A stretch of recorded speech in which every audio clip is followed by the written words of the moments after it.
Viewers, আজকে আপনাদেরকে দেখাবো এপসন 3110 প্রিন্টারে কীভাবে কালি রিফিল করতে হয়।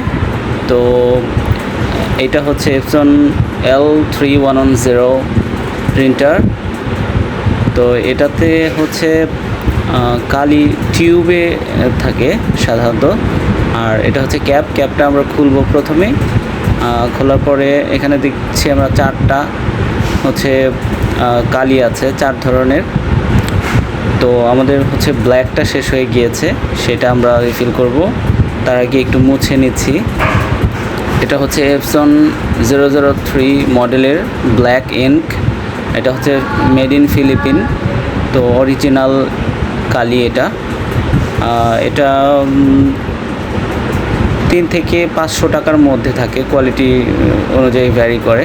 তো এটা আমরা প্রথমে ক্যাপটা খুলে নিব। এই ক্যাপের দুটো পার্ট আছে, অর্থাৎ একটা পার্ট হচ্ছে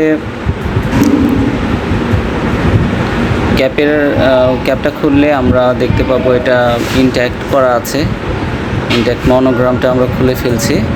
তো এরপরে এটা রিমুভ করার পরে আমরা আবার যদি কোনো ময়লা থাকে খেয়াল করে ওটা সরিয়ে দেব।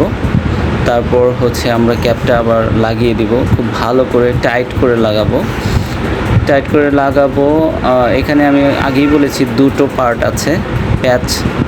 প্রথমে একটা পার্ট খুব টাইট করে লাগানোর পরে আমরা উপর থেকে একটা পার্ট আবার খুলে ফেলবো।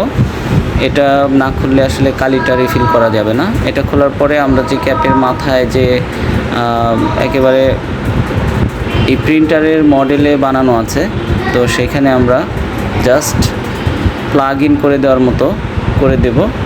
তো এটা লেগে থাকবে হাতে ধরা ছাড়াই, এবং কালিগুলো ভেতরে যেতে থাকবে। তো এভাবে কালিটা যেতে কিছুটা সময় লেগে যায়।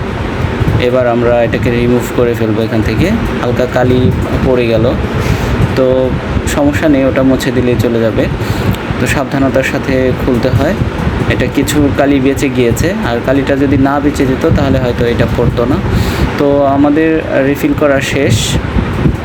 এবার আমরা মুছে সযত্নে বাকি কালিটুকু রেখে দেবো, এবং প্রিন্টারের গায়ে যে হালকা কালি পড়েছে সেটা আমরা টিস্যু দিয়ে মুছে দেব। তো এভাবেই আমরা রিফিল করব। তো আশা করছি আপনাদের ভিডিওটি কাজে লাগবে। ধন্যবাদ সবাইকে। আসসালামু আলাইকুম।